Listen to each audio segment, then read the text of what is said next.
swear to God I didn't kill that old man. Nobody believes me. Not even you. I want to, Billy. But why won't you tell me where you were that night? Because I can't. I don't remember. Oh, Billy. Do you remember that I love you? I don't think I could ever forget that. Jane, I'm sorry. Billy is due in court. We have to go.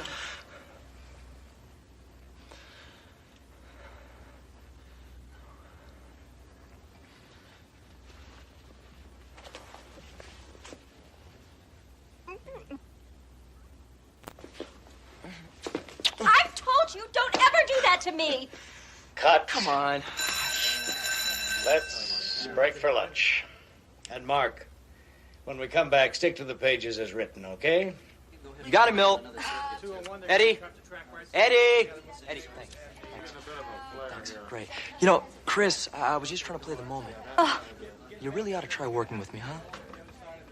That is work I don't need. Evan, the last time this happened, you said that you would talk to him about it. Mark, please, no more clinches unless they're in the script. You got it, boss. Thanks. There's something else you and I need to discuss after lunch. Just keep him away from me, all right? Chris, darling, Alex and I both want you to know that we think it's just dreadful the way that young man is treating you. Sweetheart, it is so unprofessional. I remember once when I was doing Alex, a play. please. Sorry. Anyway, if you do decide to take him to the guild on this, we will certainly support you. Thanks, Sandra. You're welcome. You too, Alex.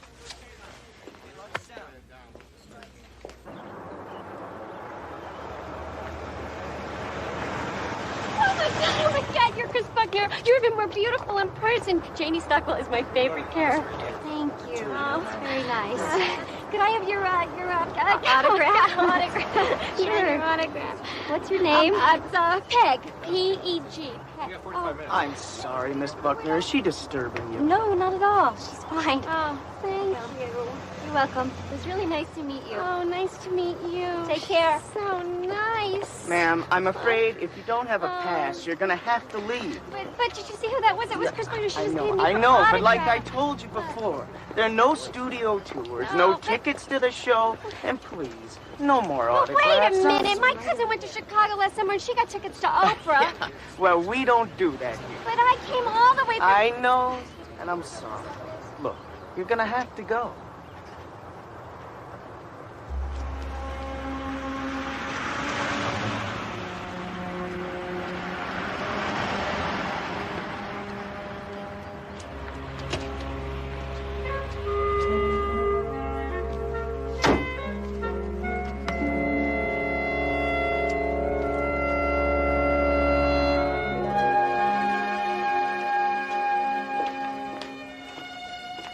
What is this? Evan told me that you and Miss Grant had to switch dressing rooms. He didn't tell you? Not yet. Wait a minute. Put this back. Put it back in there.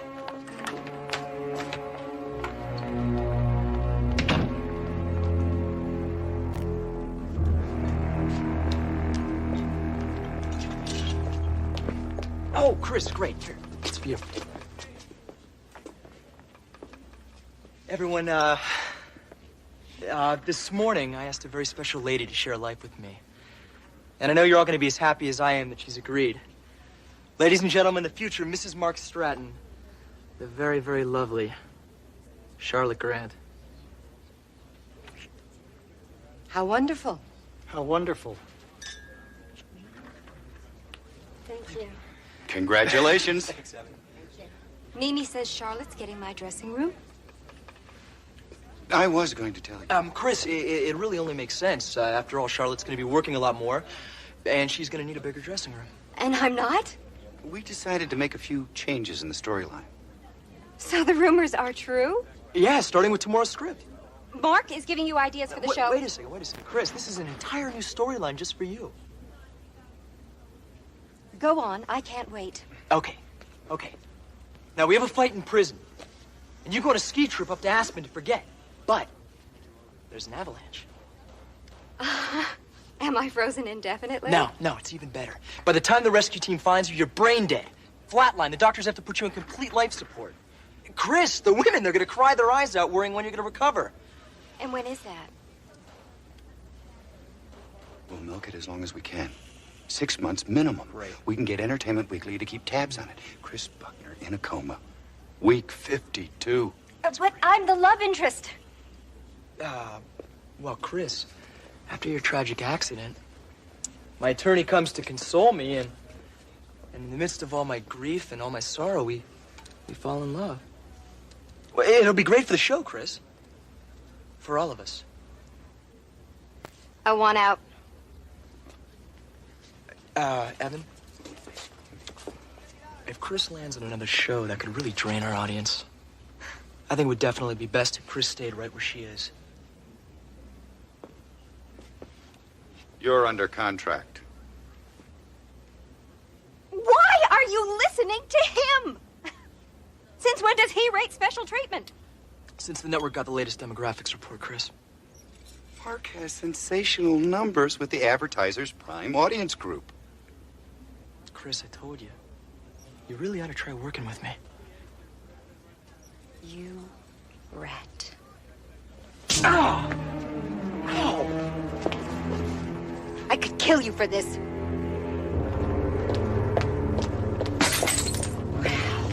Evan, any other new storylines coming up that we should know about?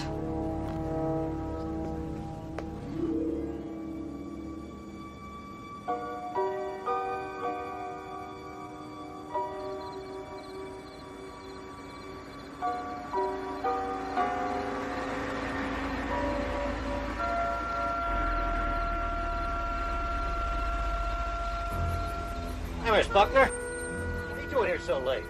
Oh, I forgot to move some things out of my dressing room this afternoon. My old dressing room. Yeah. I heard about what happened. It's a rotten break. Yeah. Well, one day you're riding high, and the next day, it's all over. Mark will get his mort. Just wait. Yeah, I'm sure he will. Have a good night. Thanks.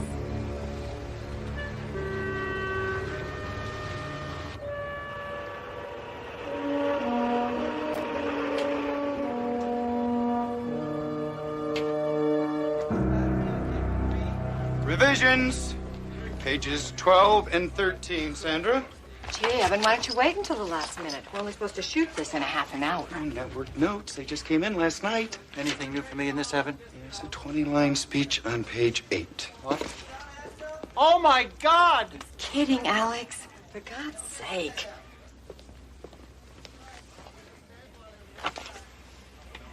Revisions?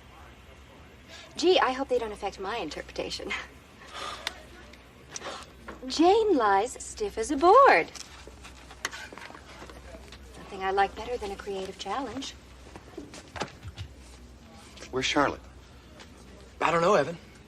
Probably checking out her new dressing room. It's so hard to see her like this, Henry. I know. It's as if she's trapped in her own mind and nobody can reach her. Our very own Sleeping Beauty. Our baby. Jane. Don't, darling. The doctors are doing everything that they can. I know.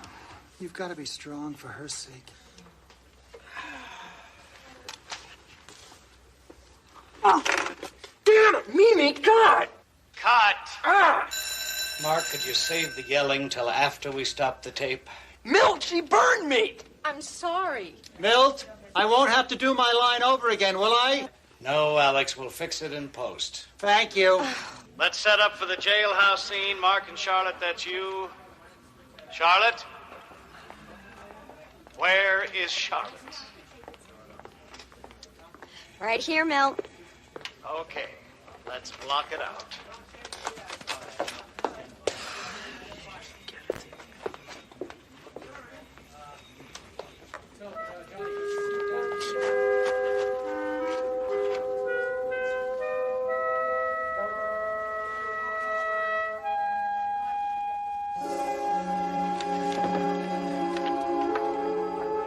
Janie.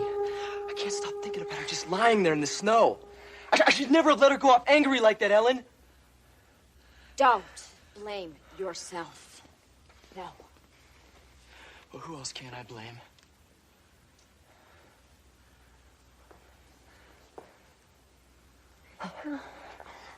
I have to go.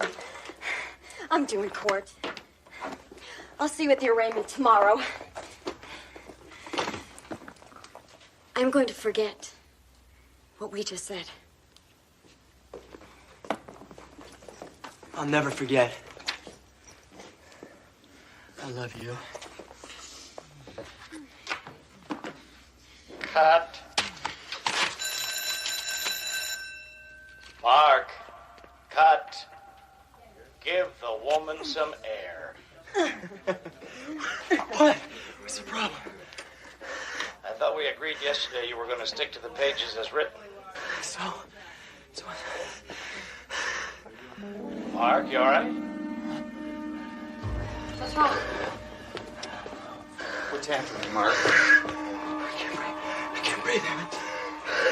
He's having an attack. Come on, just take it easy. Relax.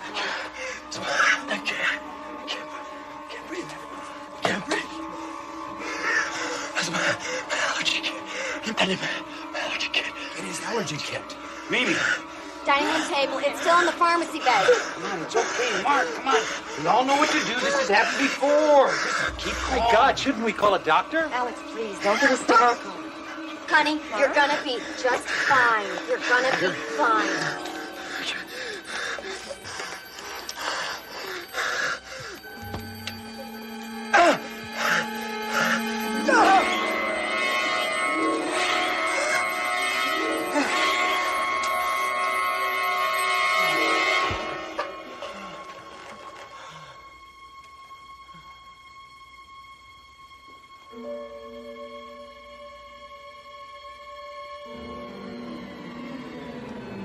Stan?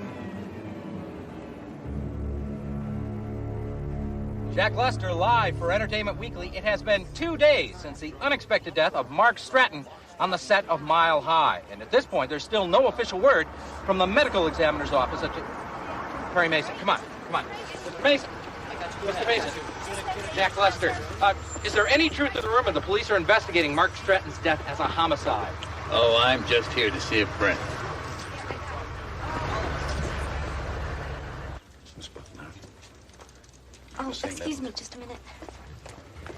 Perry. Thank goodness you came. What's going on, Chris? It's crazy. This police detective says Mark might have been murdered. Oh, no, not might have been, Miss Buckner. The medical examiner is absolutely certain it was murder. Hello, Mr. Mason. Lieutenant? I'd better talk to Lieutenant Brock for a moment. Miss Buckner mentioned she used to be your ward. Her father was a judge. Her mother was my law clerk before she became a lawyer. They both died in a car accident. Now, is Chris in trouble? Oh, I'd say so. According to the news last night, Mark Stratton died from some kind of allergic reaction. Anaphylactic shock leading to total cardiac arrest. What was it? Antibiotics? Bee stings? Walnut oil. Walnut oil? That would be uncommon. Uncommon is right. You know, Mr. Mason, most mornings I get up, I pretty much know what I'm going to do through the day. I mean, people knife each other, they shoot each other, they push each other off buildings. I mean, people simply are not nice to each other. But I'm a homicide detective, and that's what I'm supposed to be used to. But until this morning, I've never once seen or heard of anyone killing another person with walnut oil. Most people that allergic take precautions. And most people that are allergic keep a special allergy kit on hand with an injector of epinephrine just in case they go into shock like he did. Eric, let me see that thing for a minute, please. Now, I want to show you what set this guy off, Mr. Mason. Lipstick? Lipstick with walnut oil. Charlotte Grant was wearing it. And when she kissed him during one of the scenes they were taping, he had a predictable reaction, a shortness of breath, a rapid pulse, the first stages leading to anaphylactic shock. Couldn't have been enough oil in that lipstick to bring on all that or to kill him. No. Not in the lipstick, Mr. Mason, but in the injector he used to treat himself, the injector that was supposed to contain the epinephrine.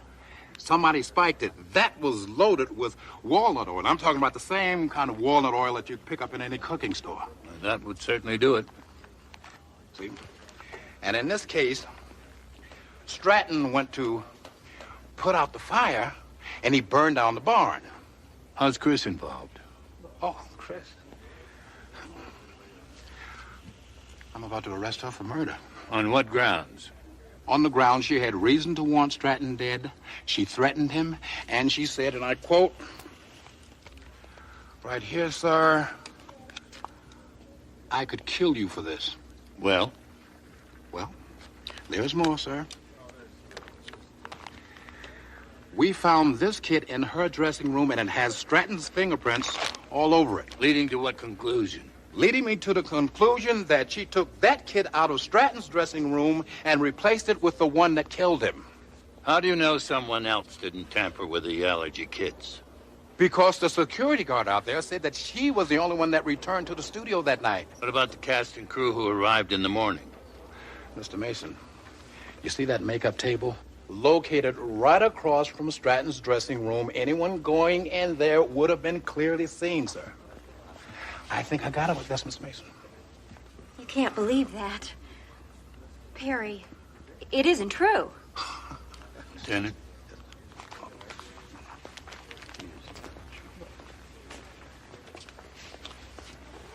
Della said I'd hardly recognize you. It hasn't been that long. 2 years of no communication. I know. I was afraid you'd try to talk me out of pursuing my career. The last time I saw you, you were still a very young lady. Not anymore. You thought I was wrong to quit college. I thought you were wrong to shortchange yourself. Because I wanted to be an actress? No, your career has always been up to you. But you didn't approve. Your parents would have wanted you to finish school. I tried to follow their wishes and to understand yours. Look where my wishes got me. I didn't know who else to turn to. I didn't know what to do.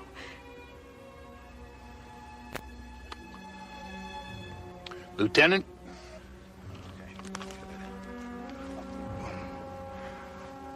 Does the young lady care to make a statement?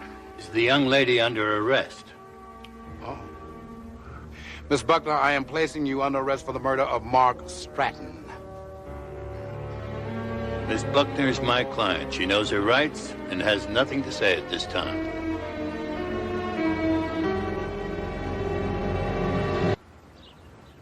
Your Honor, the defendant has no family in this community and no professional ties to keep her here. This murder is not a crime of passion. It is an extremely calculated and devious crime and suggests that the person who committed it... Your Honor, my distinguished colleague forgets that this is a bail hearing, not a trial. Mr. Mason is, as always, perfectly correct, Your Honor. The reason I emphasize the nature of this crime is that it reflects on the likelihood that the defendant will flee the area. State requests bail in the amount of $1 million. If it please the court, Miss Buckner is highly regarded in her profession, has very strong ties to this community.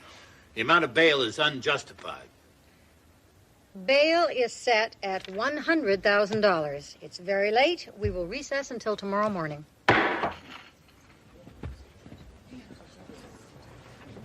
Hello, Mason. I'm surprised you didn't call it murder most foul. I'm saving that one for court. My wife is a great fan of yours. If you hurry, you can make the 6 o'clock news. Then I'll hurry. Miss Buckner? Not now, please.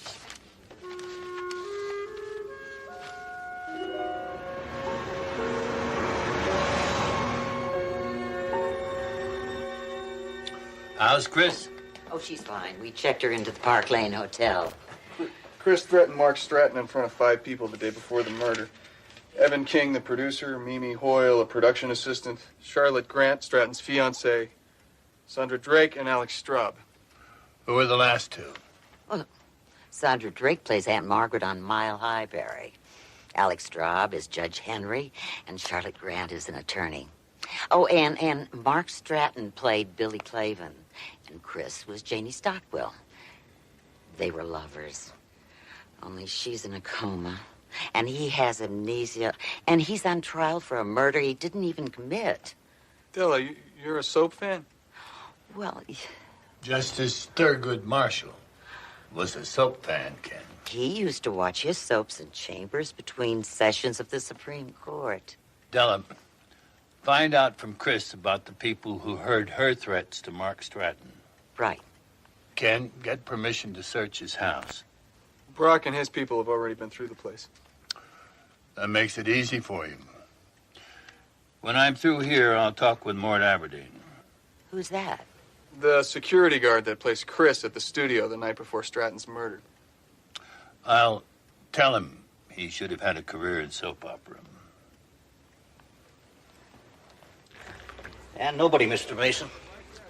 Nobody went in or out that night except Chris Buckner. You keep a log? Yeah, the DA's got it, but I can tell you what it says. That might help. Well, the studio closes at 7 o'clock. Everyone's out by 7:15. I was working the night shift, so that's when I came on. I did my rounds, and Miss Buckner got here a little after 8, and she left 20, 30 minutes later. About 8:30 or so. That's it. Could someone have possibly entered the studio without your knowledge? Oh, no, look. We've got 4 gates. After hours, 3 of them are locked with electronic alarms wired to a central office, and the 4th gate, the main gate, has a 24-hour guard. That night it was me. Who keeps the keys to the other gates? Well, there's 2 sets of master keys. One's in a safe in the security office, and the other's at the main gate. And you can't make dupes. I assume the clock you use to keep your log is accurate. Oh, yeah. I use the main time clock. I set my watch by it. Where would I find the production assistant, Mimi Hoyle? Well, she's probably on the set. They're taping next week's shows. Thank you for your help, Mr. Aberdeen.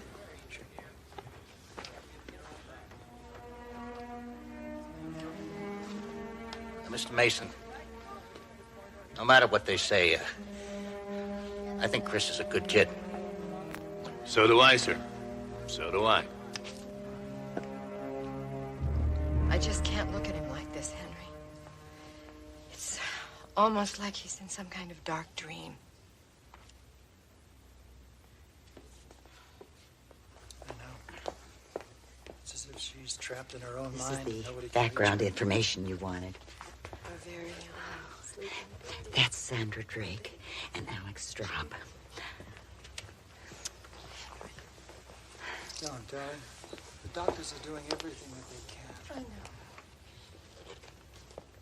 The guards say that if Billy hadn't gone back into the burning cell block to rescue the warden, he might have escaped with his friends. What do you think's going to happen to him now? He's going to get a fair trial, this boy. Even if it means going back on the bench and handling the case myself. That's a promise, son. Cut. Save it. It's a good one.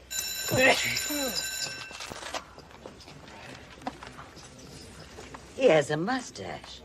That man doesn't look anything like Mark Stratton. So?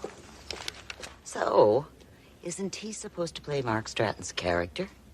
Yeah, what happens to the play when he takes the bandages off? Miraculous. They say it was plastic surgery. Happens all the time. Who are you? Della Street. I work for Perry Mason. Come, I'll introduce you. Who's Perry Mason? I'm a lawyer. I represent Chris Buckner. Perry, this is Mimi Hoyle. May we have a word? Excuse me. I'll just watch over here. Places, everybody. We're going to make one. You told the police Stratton had a new kit delivered the day before the murder, That's right. It came at the end of the day. which means the switch could only have been made sometime that night or the next morning. What happened to his old kit? I don't know. I think Mark said he lost it. Look, I have a production meeting in 5 minutes. How long have you been with Mile High, Miss Hoyle? 3 years. People who work together on TV shows often become like families, don't they? Sometimes.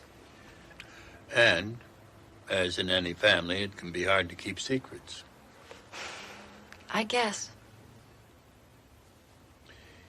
Miss Hoyle, I want to ask you something very personal. I wouldn't ask if Chris Buckner's life weren't at risk. Okay, so ask. Did you have an abortion several months ago, and did Mark Stratton pay for it? All right. How long were the two of you lovers? For about 2 months when he first started the show. I thought it was true love. Guess I've been working on these soaps too long. Was the abortion his idea? He said the timing wasn't very good. He said that there would be plenty of opportunities to have children when his career got going. He said a lot of things, and then he dumped me. He also said that if I gave him any grief, he'd have me fired. I suppose when you heard he was going to marry Charlotte Grant, it made you pretty upset, angry even. What do you think? Angry enough to kill him? Yeah. But I didn't do it.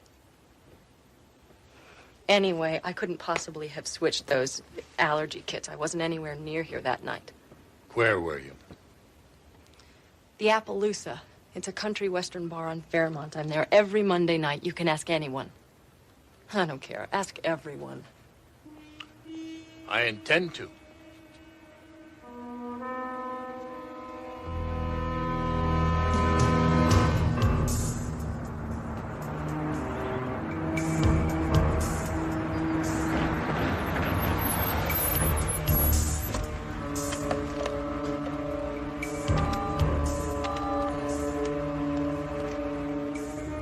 This is Ken calling in at 11. Della, you can tell Perry I finally got the keys for Stratton's house from Lieutenant Brock. All right, I'll check in after I'm done here.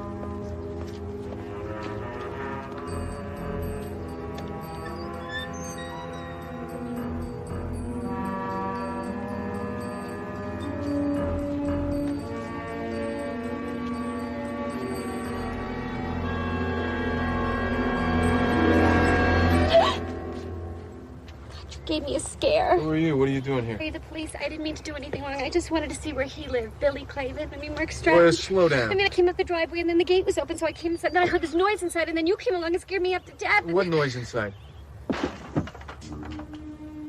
Wait here.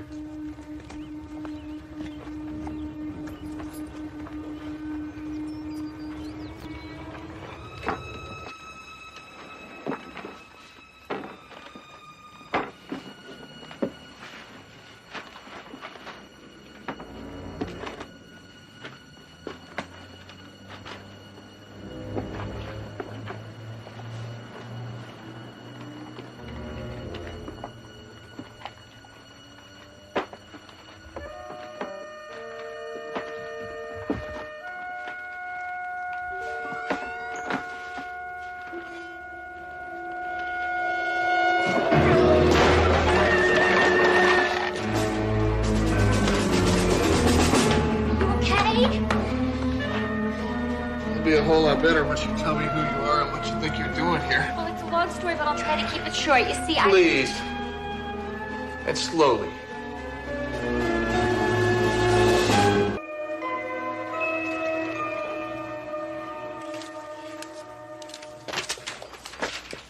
Wow.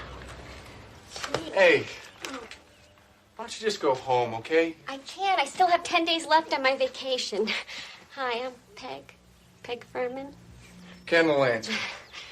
Listen, I'm sorry about creeping around outside, but sometimes I get carried away. I noticed. Well, it's just that I wanted to see where Mark Stratton lives. Really? Why's that? Because the people on Mile High live such interesting lives. I mean, the characters and the actors, too. What about yours?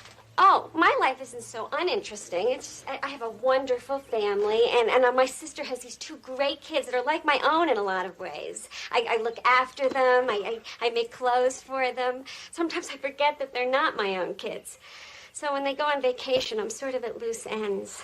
I know what you mean. I used to get too wrapped up in my work. You got to take time for yourself. Exactly, which is why I wanted to take this fantasy vacation, see my favorite show in person, meet the stars.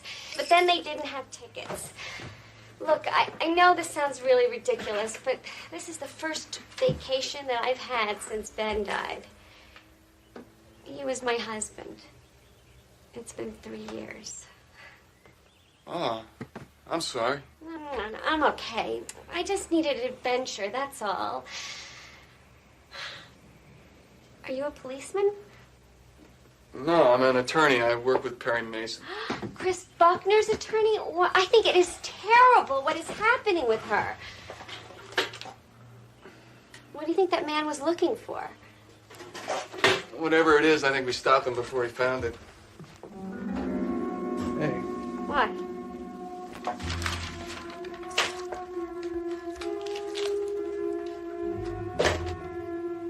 It's a key to a locker at the bus station. Is that a clue?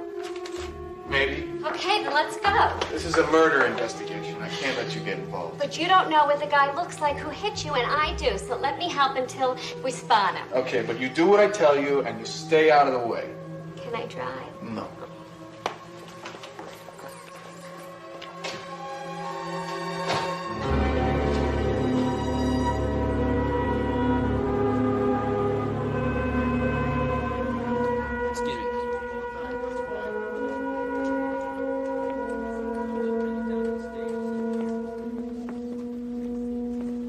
Mason, how nice to see you. It's tragic about Chris. Is there anything I can do to help? Perhaps you can clarify a few things. Well, we're brothers before the bar, so to speak. I imagine you've been in quite a few judges' chambers in your time. None quite like this one. That's the magic of television. All illusion.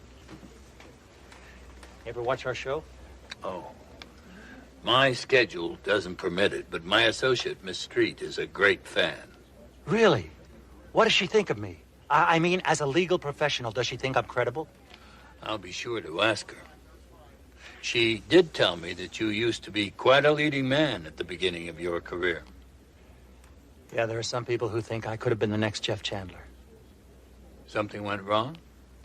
I prefer television. The parts are more substantial. So you've been active in television all these years? Well, an actor's never as busy as he'd like to be, but I can't complain. I'm very relieved to hear that. You are? I'm glad to hear those rumors about your drinking problem were untrue. Rumors? Rumors that you once shut down production while you slept off your drinking problem in a jail? Well, I found it hard to believe that you were unable to continue working and had to be replaced. Mr. Mason, let me be frank. It was true, but that was a long time ago. You must have been under a great deal of pressure. Tremendous. People in this business never forget when you cost them money. So, until your wife used her influence to get you this role of Judge Henry, things were difficult for you. Well, I got an opportunity to prove myself here, and I have. Mr. Straub, did Mark Stratton ever suggest that your character be dropped from this show? He might have. I wouldn't put it past him. Oh, my God. Does somebody think that I killed him? It would help if you could prove where you were the night someone tampered with Stratton's allergy kit. At home. All night? Ask my wife. Ask Sandra. I will. Just get rid of these and bring me something I can wear. Or I swear to you, you will be trucking hemlines at the dry cleaners by Friday. You understand me? Yes, ma'am. I'll take care of it right away. Mr. Mason? Oh, of course. You're representing Chris. I'm so sorry. Why don't you sit down, please? Thank you. You know, I was once married to an attorney. Did he practice here? The producers killed him off. But I do admire attorneys. Your lives are so dramatic. Not as dramatic as yours. You are a sweet man. You know, I do hope Chris is holding up. Well, that's very kind of you. Since you were close to Mark Stratton. Well, his type come and go. I mean, the honey tan boys of the moment. No, I barely knew him. Really? Really? I heard you promoted him for a starring role in a movie of the week. Oh, that. Now, don't be modest. Didn't you tell the network that if they didn't cast Stratton in that TV movie, you'd walk off Mile High? Now, I'd say that was very supportive of you. Well, Mark Stratton did have talent. I mean, he could be very charming. But ungrateful. How's that? Well, he betrayed you. No, I wouldn't exactly call it a betrayal. You are being kind. It's common knowledge that after you helped get him the part, he had another actress cast in your role. A younger actress.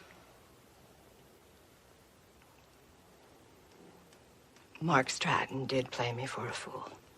And everybody knew it. Everybody but me, of course. In fact, the entire time I was totally unaware that people were whispering behind my back.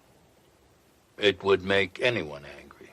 Well, he was a scheming, ungrateful little coward. No one could blame you for hating him. Oh, and I did.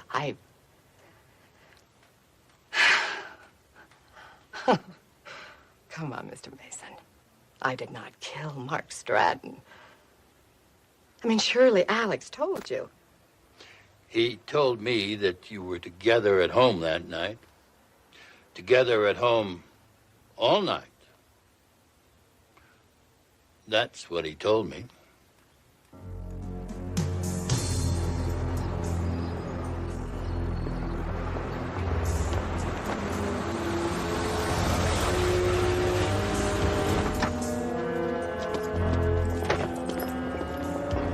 Stay. Ken.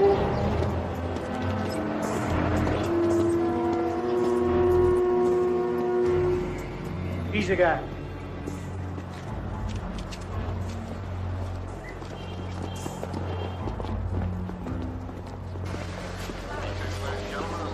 Grand Junction is now at Gate 3. Along with the Grand Junction with stops in Lakewood, El Rancho, Georgetown, Dillon, Vale, Eagle, Glenwood Springs, Lambeau, Parachute, Dublin, and Grand Junction. Now boarding at Gate 3. All aboard, please.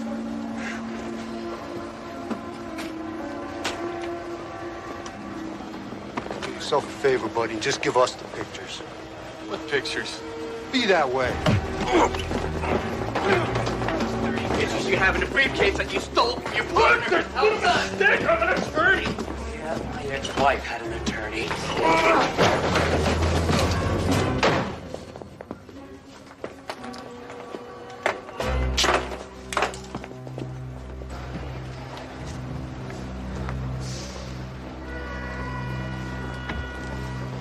Ladies and gentlemen, may I have your attention?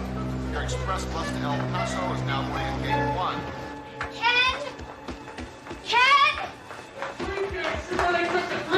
Okay!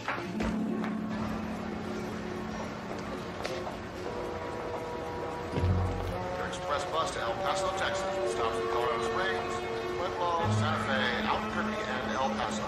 Now boarding at Gate 1. All aboard, please.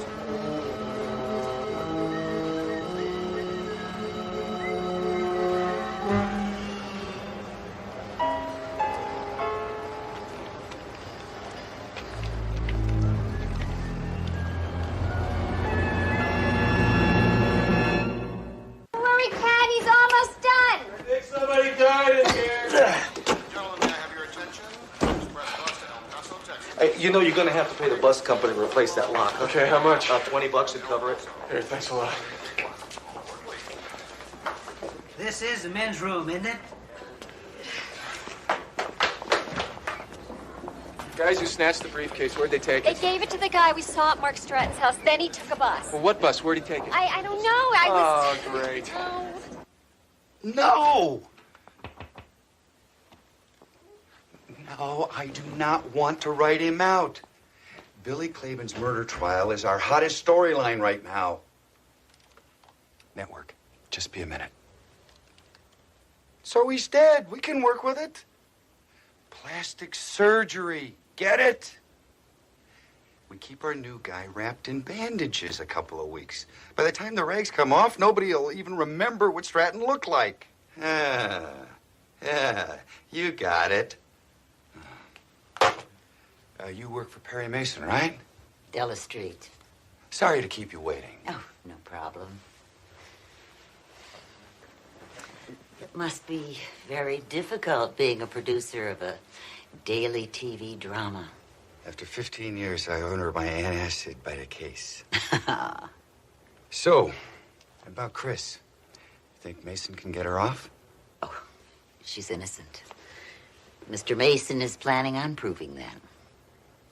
Whatever it takes. How can I help? Well, we'd like a tape of Mark Stratton's last scene. The killer kiss? Mm-hmm. You got it. Thank you. Ellen, tell Post we need a cassette of Monday's work print for Mr. Mason. You can sign for it on your way out. Sign for it? Oh, security. Studio's got problems with pirates stealing show tapes before we air them. Must be very expensive for the studio. You have no idea. Anything else you want, you let me know, all right? We need Chris back here. She's terrific.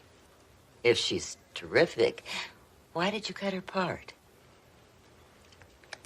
Look, I don't have time to explain the business to you right now. So if you'll excuse me.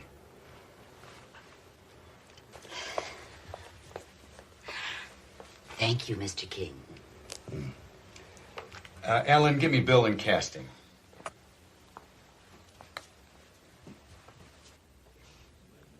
Yes, I did. I tried to talk to him about the case, but he cut me dead. Jones there with you? Yes, absolutely. Okay. Stand by in King's reception room. Right.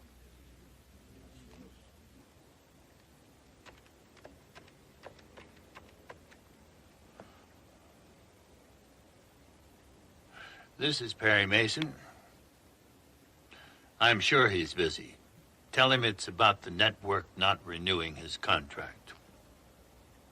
Of course I'll wait. Just what is this about my contract, Mr. Mason? A few questions first. If you needed Chris on the show, why did you cut her part? That was Mark's idea. But you went along. You don't argue with the kind of demographics Mark had, not if you want a hit show. But now that he's gone, you need Chris. Cold hard fact. Losing Mark cost the show momentum. But it saved you quite a lot of trouble, didn't it? What trouble? Is it true he was pressuring the network to drop you when your contract came up? And that he wanted to take over the show completely? I don't think I like what you're suggesting, Mr. Mason. No, you don't have to. Where were you the night someone tampered with the allergy kits? The night the police said somebody poisoned the allergy kit, I was at a network meeting in L.A., and I didn't get back till the next morning at 7. You can check it out. I will. Now, would you please go to your office door and tell Miss Street we've concluded our conversation?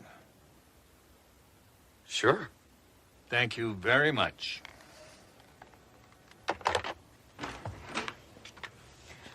I've told Mr. Mason everything he required. Oh, good. I'd like for you to meet Miss Jones.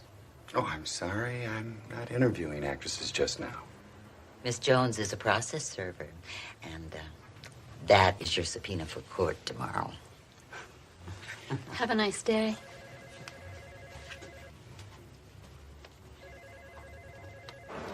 I get a couple hundred people through here every hour buying tickets for all over the place. But he was just here 10 minutes ago. This guy you're looking for, what does he look like? 6'1", sandy hair, mustache, carrying a metal briefcase. Kind of big guy, wearing a light striped Western shirt. That's the guy. Yeah, bought a one-way ticket to Cedar Grove, bus 52. Left about 18 minutes ago. You can catch him in my car. Thank you so much. What do you want?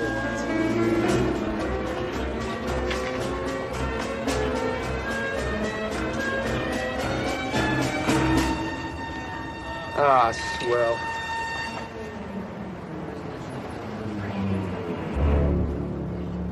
One more question, Cruz. Were there any other cars on the lot that night? I don't know. I didn't look. I wasn't expecting to be arrested for murder. Thank you, Dylan. Chris, we go to court in the morning. How do you feel? I don't know, Perry. Now, look. You've always been a fighter. So fight now. This time, you'll have Della and me fighting right beside you. Thanks. Okay, you get some rest. Good idea, Counselor. I'll take Chris back to her hotel.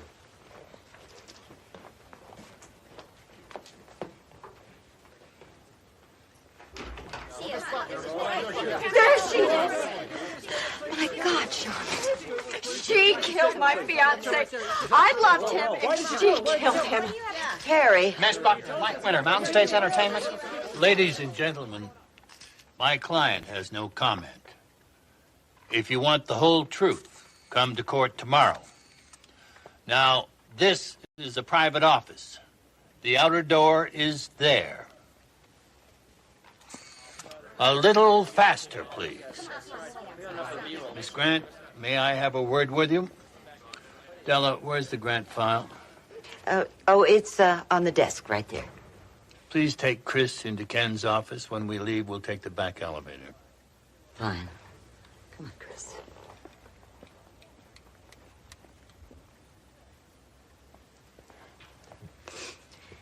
That woman ruined my life. That was a very good performance. Now I have just one question. You can answer it here or in court. What?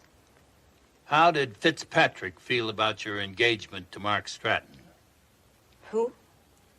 Bill Fitzpatrick is a doctor in Los Angeles. I don't know him. This is a hotel receipt. You and Fitzpatrick spent a weekend together in Las Vegas 2 months ago. I don't remember. That's odd. That's very odd. I've always heard a bride never forgets her wedding day. Now, you were married to another man when Stratton announced his engagement to you. Must have been very awkward. You think I killed him because he wanted to marry me? Please. You now had the female lead in the show. If Stratton found out you'd been using him, he could have finished your career. I didn't kill him. Where were you the night Stratton's allergy kit was tampered with? With Dr. Fitzpatrick. He had come into town for a couple of days. Did anyone see you? No. I saw to it no one did. How did you get him to agree to keep your marriage quiet? I convinced him it was better for my career if our audience and the fan mags thought I was available. What does he think now? Ah, Mr. Mason. There's no business like show business.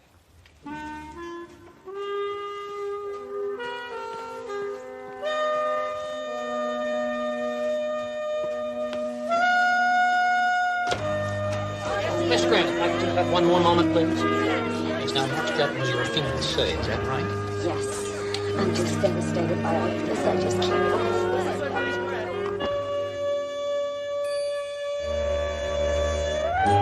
Whoever he is, he's halfway to Cedar Grove by now. With the briefcase from Stratton's bus locker. I don't get it. What does this guy have to do with any of our other suspects? Cedar Grove.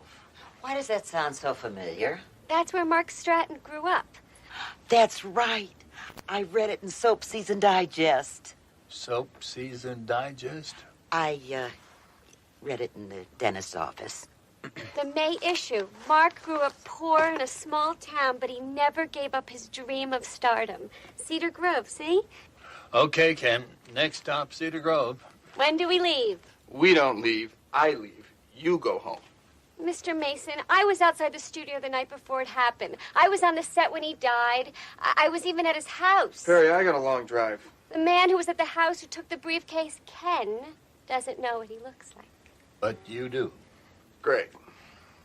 Miss Furman, you said you were outside the studio the night before Mark Stratton was killed. Yeah? Did you see anyone from the cast or crew enter the building other than Chris? No, just Chris. Were you there all night? Not all night. I had to move my car a couple of times when the police drove past. Did you see anyone else enter or leave the building? There was a delivery truck. It pulled up to the gate just when I had to move my car. Delivery truck, what kind? It was a film lab, Central something. I just got a quick look before I had to move my car. Is it important? I don't know. Be careful, both of you. Bye, Perry. Bye, Don. Bye, Ken. Suspects. I checked on all their alibis.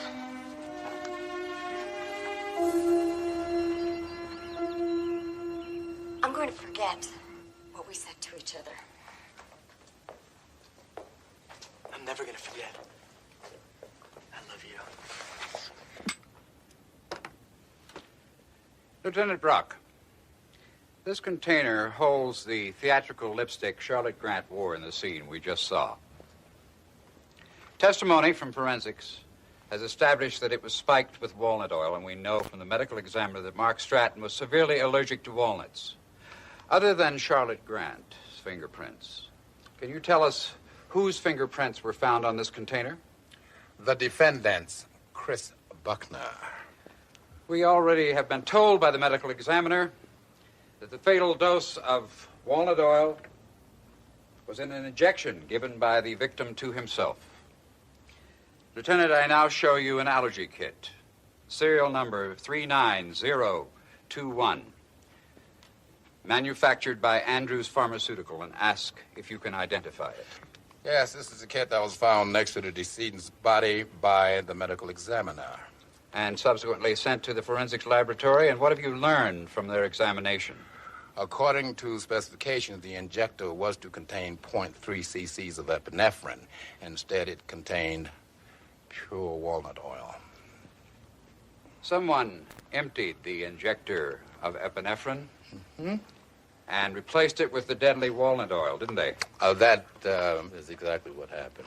Lieutenant, I now show you a second Andrews Pharmaceutical allergy kit, serial number 39078, and ask if you can identify it.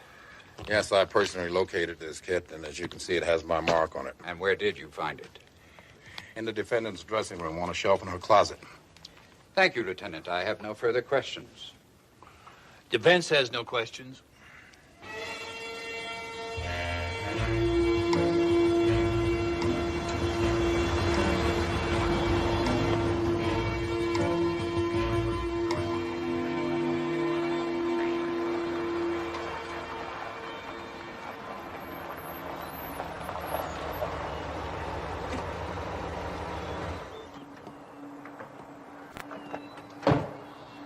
Hey there. You all right? Yeah. Hot day. And worse. Looking for a guy who used to live around here.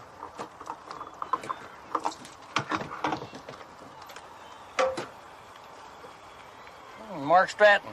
Folks owned a place out the West Road. You still there? Died 5 years back. What kind of guy was Stratton? No worse than some. Have a lot of friends? None I ever noticed. Any enemies? What you want to do, you want to go down Main Street about 2 blocks. What'll I find there? Sheriff's office. You got any more questions, you ask the sheriff. That's 20 even. Thanks.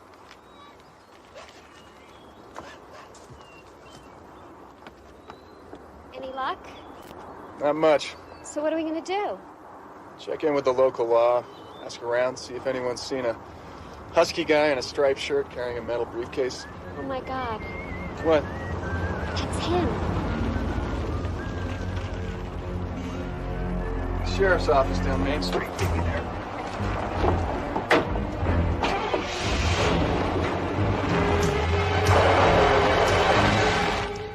Did anyone, other than Chris Buckner, enter the studio that night, Mr. Aberdeen? No, sir. You're certain? Well, there's only one gate open, and I'm on duty all night. I'd know if anyone went in or out. So, only the defendant, Miss Buckner, had the opportunity to switch those allergy kits, knowing full well that when Mark Stratton used one, it would kill him. I have no more questions of this witness, Your Honor. We've no questions at this time, Your Honor, but we reserve the right to recall this witness for the defense. Witness may step down. Anything further, Mr. Markham? The state rests, Your Honor. Fine. This court will recess until 2:30. Will the defense be ready to call its first witness, Mr. Mason? Defense will be ready, Your Honor.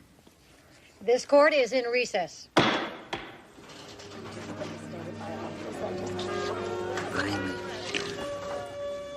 Now we have something we can use to fight.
You looking for me, Jack? Yeah.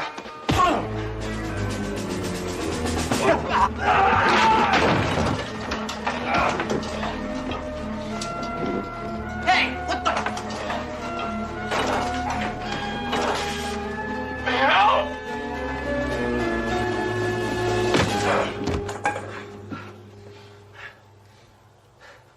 Video piracy. That a problem? A big problem. Copyright theft is theft, Mr. Mason. Whether the object stolen is a book, painting, episode of your favorite soap opera. Something that's taken, and a victim suffers a loss. Is there much of a market for stolen soap operas? An entire week's episode, which haven't been seen in the States, can net the seller $30,000. It's a rich market. Rich market indeed. Thank you very much, Mr. King. No further questions. Mr. Markham? No questions, Your Honor. Witness is excused. Your Honor, I have here an illegal video cassette confiscated from Denver Central Video by the FBI earlier this morning. Agent Wholesome of the FBI is present in court to so testify. Your Honor, Mr. Mason discussed this tape with me earlier this morning. The illegality and confiscation of the tape, as just stated by Mr. Mason, have been stipulated, but the state reserves its relevancy objections. Bailiff, please mark the tape Defense Exhibit K for identification purposes. Thank you, Your Honor. Defense would like to call Mr. Mort Aberdeen as its next witness. Mr. Aberdeen, do you remember when we talked at the studio, I asked you if the clock you used to keep your security log was accurate, and you showed me your watch? Yeah, I told you it was the right time. And it was. Now, what's to make of that watch? It's a Maritz. Expensive, aren't they? I don't know, it was a gift. Where do you get a fine watch like that repaired? Lord's Jewelers? In fact, they are the only jeweler in town who specializes in that brand. I guess. When I inquired about your watch, Mr. Lord said you bought it there. That true? Oh, yeah, that's right. I forgot. Sorry. Well, that's quite a timepiece for a man earning a security guard salary. How could you afford it? Well, it wasn't easy. Those are your bank records subpoenaed by my office. What? I have copies here. According to these records, you've deposited several thousands of dollars in cash to your account since the first of the year. Where did all that money come from? Well, I got lucky at the track. I call your attention to the man sitting beside Agent Wholesome. Would the gentleman please stand? Now, you recognize David Taylor, the owner of Denver Central Video, don't you? No, I don't know him. Mr. Taylor has agreed to testify he paid you $30,000 over the last 6 months to let him duplicate unaired videos from your studio after hours. Also, that you let him onto the studio lot in his delivery truck, and that you used your master key to unlock the studio production office. Well, he's lying. And that he did the rest, copying unaired episodes of Mile High, later translating them into Spanish for sale in South America. It's his word against mine. In fact, David Taylor will testify that two of you broke into the prosecution office the night before Mark Stratton died. You can't prove that. Oh, but I can. Your Honor. Te lo juro, no maté a viejo. Pero nadie me cree. Ni tú. Quiero creerte, Billy, pero ¿por qué no me dices dónde estabas esta noche? ¿Por qué no puedo? That scene was taped the day before Mark Stratton died. The only way Taylor could have made a copy was at the studio that night. You were away from your post, weren't you? Your Honor. Anyone could have come into the studio while you were gone. Anyone could have gone to Mark Stratton's dressing room and planted the deadly allergy kit. Anyone could have framed my client for murder because you weren't there to see them, were you, Mr. Aberdeen? No more questions, Your Honor.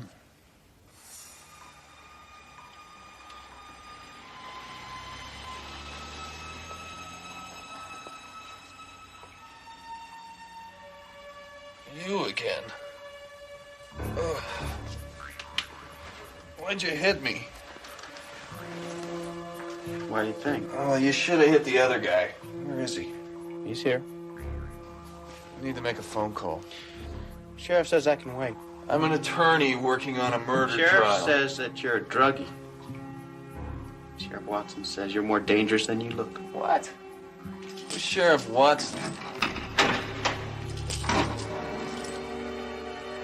I am.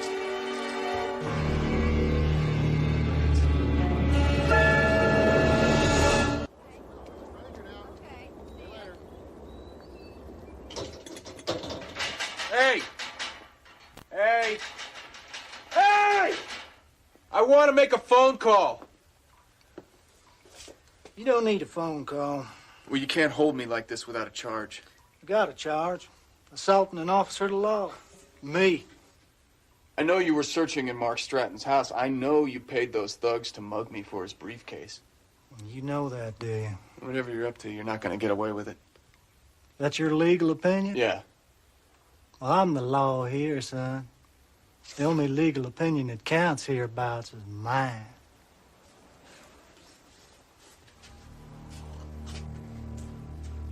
You can't hold me forever. The thing about these old jail cells is they ain't too secure. Prisoners sometimes try to escape when the deputy goes off duty and the sheriff's all alone. When that happens, especially if the prisoner's a dangerous man who goes around assaulting officers of the law, prisoners get killed. You're not serious. Get some sleep, son.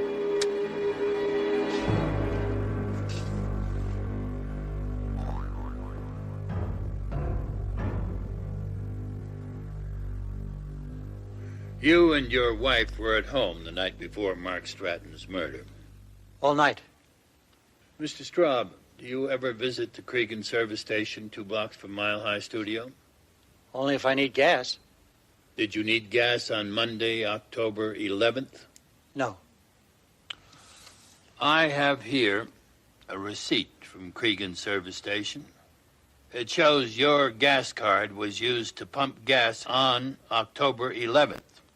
I filled up there earlier in the day. Mr. Cregan's prepared to testify he saw your car at one of his pumps at 8:30 the night before the murder. He recognized your car, a '64 Jaguar, because he'd done some work on it a few weeks ago.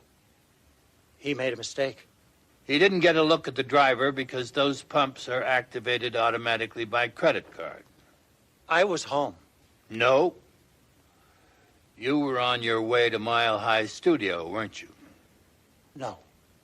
Mort Aberdeen, the guard, didn't see you because he was busy stealing videotapes. You're wrong. Mr. Straub, weren't you at the studio the night someone tampered with Mark Stratton's allergy kit? No. I remind you the penalty for perjury is severe. Would you like me to show you a security videotape that places you at the studio that night?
Look at me, Mr. Straub. Look at me.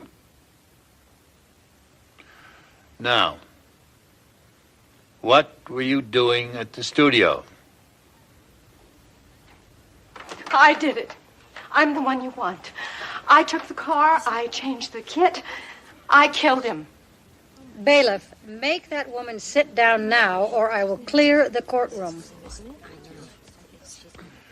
Mr. Straub, your wife thinks you killed Mark Stratton. She's offering herself to save you. Are you going to let her lie for you? Isn't there something you want to tell us?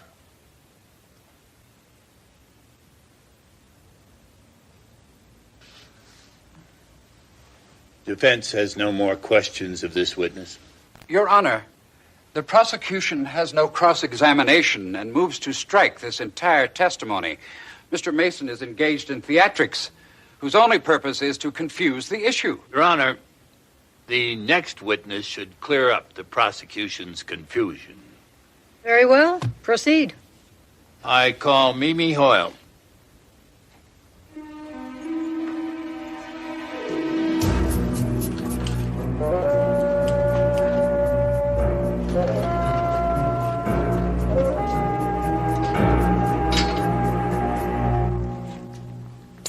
Ken, are you in there?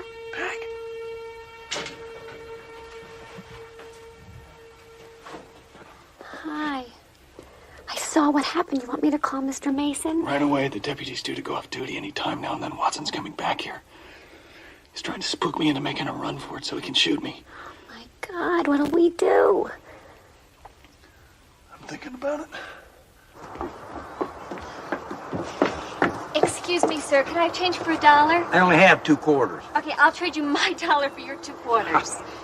I need those for my cash customers. Look, I am desperate. You don't know what desperate is until you only got 2 quarters. At least you got $1. I have one. You must be living right.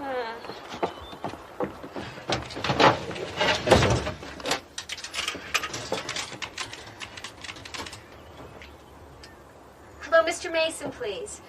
I know he's not in, but I have to speak to him. Is this his exchange? Okay, well, you've got to get word to him. No, don't put me on hold. I only have 1 quarter. No, I don't have any more. Don't cut me off. That phone isn't working. It ate my quarter, which makes you responsible, so give me a quarter. There's nothing wrong with that phone. Prove it.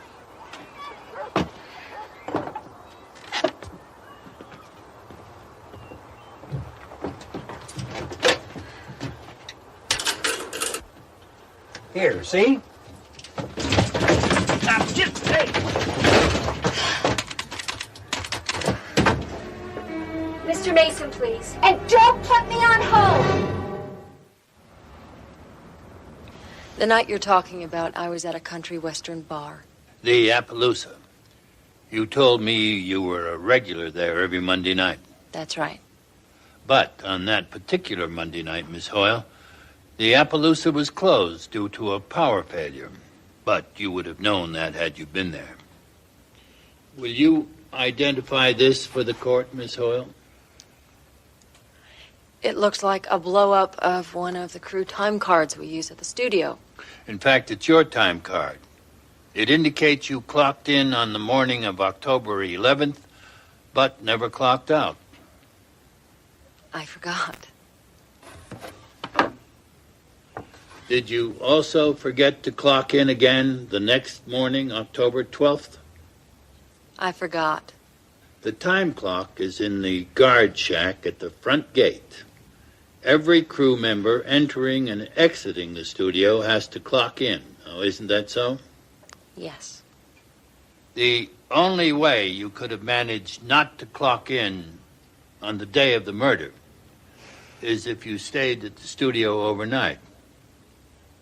Were you at the studio alone that night, Miss Hoyle? Or was someone with you? I was with a friend. Why couldn't you have met this friend somewhere else? Because he was afraid someone would recognize him. Your friend was Alex Straub? Yes. You and Alex Straub were lovers. Yes. Damn you. I was ready to lie for you. You always have to be the star.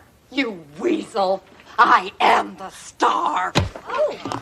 Bailiff, remove those two people from the courtroom. Don't touch me.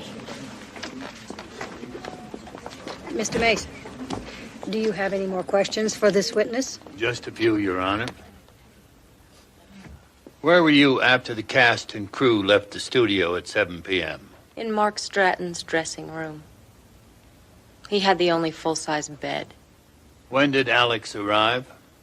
After Mort finished his rounds, I called Alex and I asked him to meet me at the studio. He arrived at about 8:30.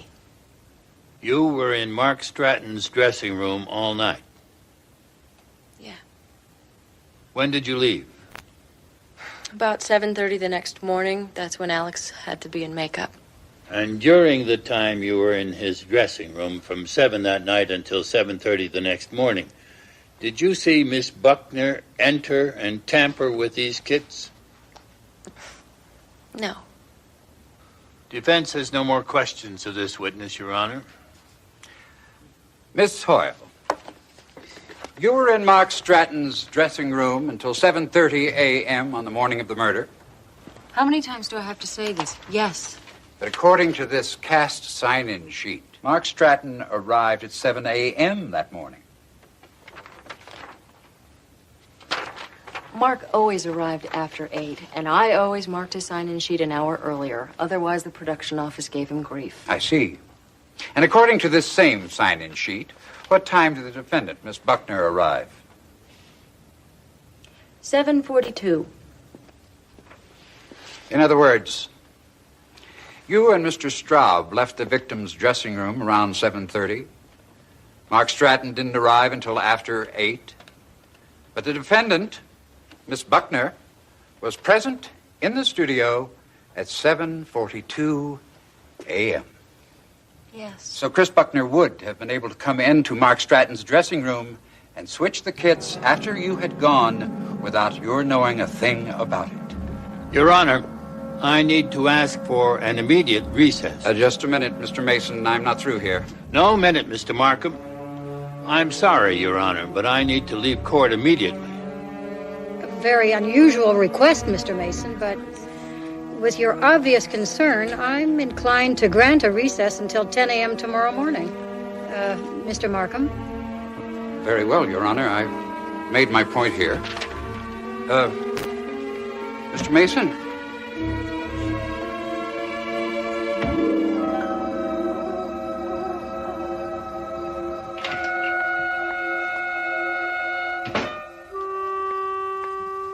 Are you the sheriff? No, ma'am. Well, a couple of kids are breaking into a car down the street. I think somebody better stop them. Damn. Sheriff! Sounds like the Gleason boys are acting up again. I'll be back in a minute.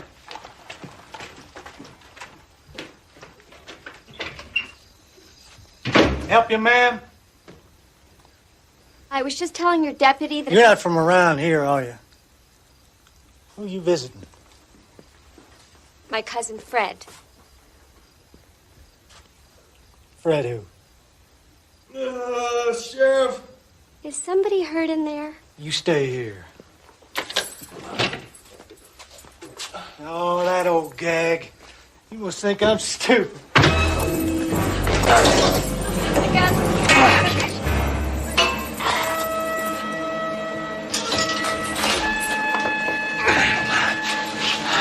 Get in there. Lock it.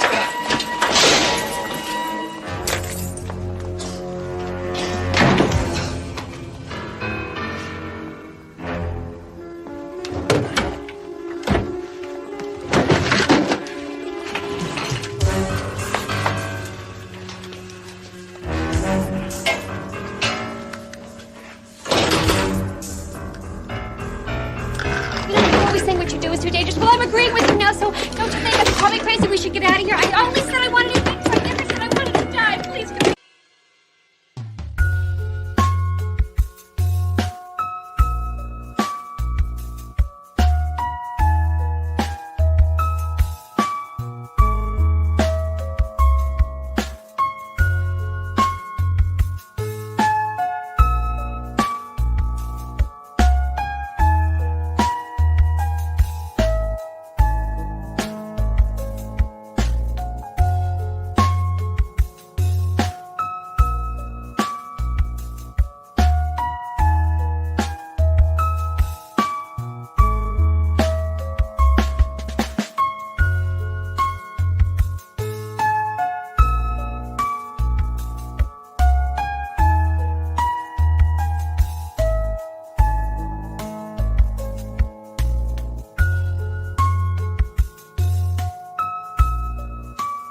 shoot him, Frank. The man's a killer. Deputy, I'm an attorney working on a murder case. Shut up! Your Shoot him, sheriff's Frank. involved. If you don't believe me, I've got something you ought to read. Frank, shoot! Call the state police. Call anybody you want. Just look at this first. You idiot! Shoot him!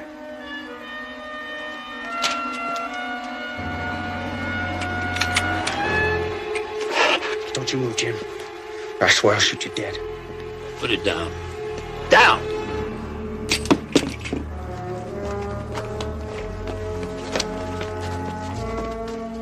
Surprise, surprise. Surprise. Your Honor, defense recalls Mimi Hoyle to the stand. Miss Hoyle, is that Mark Stratton's personalized coffee mug? Uh-huh. It's got his name on it, and I also recognize this crack on the handle. Did you bring Stratton a cup of coffee in that mug the morning he was killed? And did he spill some of it because it was too hot to drink? Yes. Thank you, Miss Hoyle. No further questions? No questions, Your Honor. Defense recalls Evan King. Mr. King, as a producer of 15 years' experience, why did you allow a newcomer like Mark Stratton to dictate changes to your show's cast and storyline? Mark had good numbers, the right demographics. He had star quality. No, Mr. King. What Mark Stratton had were those. Now, I have copies here. An article clip from the Cedar Grove News dated 28 years ago. You lived in Cedar Grove 28 years ago, did you not? No. A wealthy farmer's son named Tim Bonner. Bonner was a college student and the older brother of Frank Bonner, the current deputy sheriff of Cedar Grove. Isn't it true that Tim Bonner was killed and his kidnappers never identified? I wouldn't know anything about that. Really? 2 of the victim's classmates claimed to have witnessed the kidnapping and gave statements. Would you read the names of those 2 witnesses and see if that refreshes your recollection? Jim Watson, Evan King. Watson went on to become sheriff of Cedar Grove. You became a successful television producer.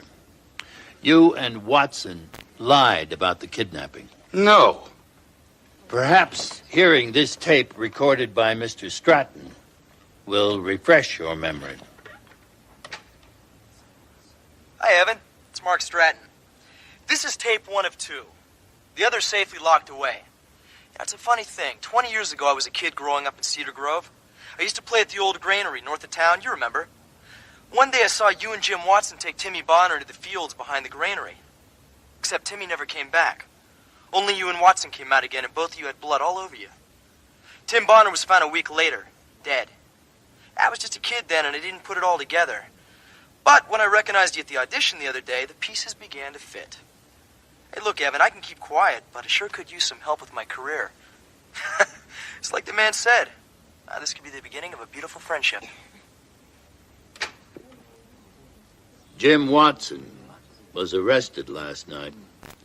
He confessed to the murder of Tim Bonner, and he implicated you. Mark Stratton was blackmailing you, wasn't he? You can't believe that, Mr. Mason. That tape was some kind of a strange joke of Mark's. When you realized Stratton's demands were going to destroy you, you decided to kill him.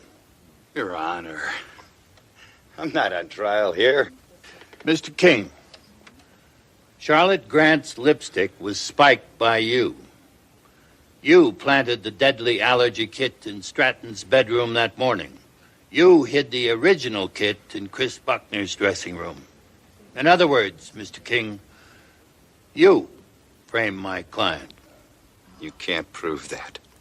Any of it. As a matter of fact, I can.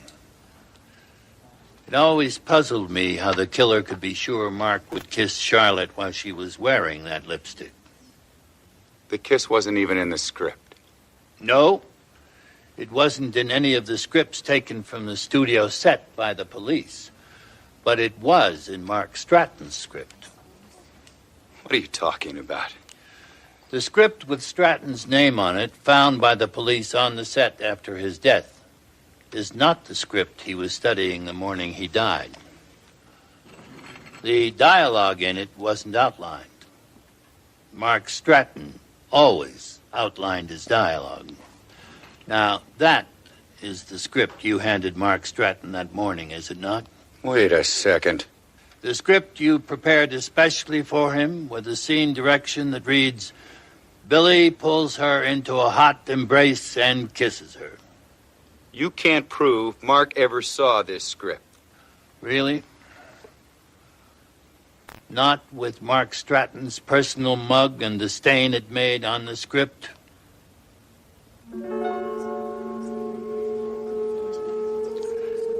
There it is, Mr. King.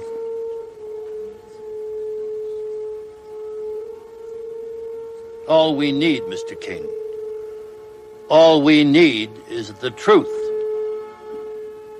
He was going to take it all. I couldn't let him do that.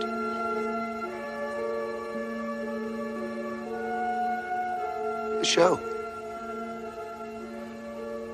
was everything. 15 years I've been doing this. I don't know anything else. I couldn't let him take it all away.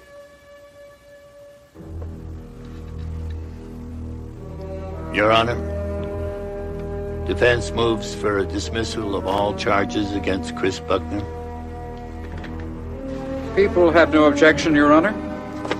This case is dismissed. Bailiff, take this man into custody. This case is resolved, and the court has no further